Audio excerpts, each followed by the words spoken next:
எல்லாம் போராட்டம் பண்ணி நியாயத்துக்காக போராட்டம் பண்ணி நீதி கேட்டு போராட்டம் பண்ணி மக்கள் நலனுக்காக போராட்டம் பண்ணி உனக்கு நடந்த மாதிரி அடுத்தவனுக்கு எது நடக்க கூடாதுன்னு சொல்லி போராட்டம் பண்ணி எங்க இருந்து பண்ணு ஒரு ஓரமா இருந்து பண்ணு உனக்கு முழு பாதுகாப்பு கிடைக்கும். நீ அதை விட்டுட்டு நடு ரோட்டுக்கு வந்தன்னா காவல்துறை உன் கவட்டையிலேயே முதிக்கும், உன் மூஞ்சையே உடைக்கும். நீ மக்களுக்காக நியாயத்துக்காக போராட்டம் பண்ணது எதுக்குல நடு ரோட்டுக்கு வரிய? மக்கள் எதுக்கு அடைஞ்சு பண்ணுதிய? அவனுக்கு 1000 வேலை சொல்லி இருக்கும். வேலைக்கு போவான், அண்ணனுக்கு வேலை பார்த்தா தான் கஞ்சி அவனுக்கு. மார்க்கெட்டுக்கு காய்கறி கொண்டு போவான் விவசாயி. ஆஸ்பத்திரிக்கு அவசரமா எத்தனையோ தாய்மாரோ பிரசவத்துக்கு எத்தனையோ பேர் போறாங்க. அதெல்லாம் விட்டுட்டு உன் போராட்டம் தான் உனக்கு பெருசா தெரியுது.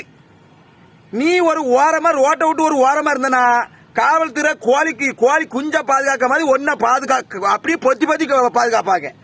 அது உண்ணாவிரதம் இருக்க பாரு, அது உண்ணாவிரதம். நீ சாவு வரைக்கும் உண்ணாவிரதம் இருக்கவே ஒரு ஓரமா இருந்து உண்ணாவிரதம் இருந்தனா நீ சாவுத வரைக்கும் முழு பாதுகாப்பு கொடுப்பாங்க.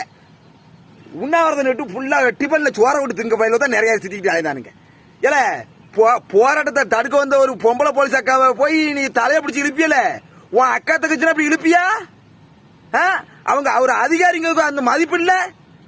அந்த அக்கா ஏதோ பிரச்சனைக்கு தலையை பிடிச்சி இழுத்த பிறகும் பொறுமையா இருந்து பேசுறாங்க. அந்த போலீஸ் அக்கா பெரிய அதிகாரி.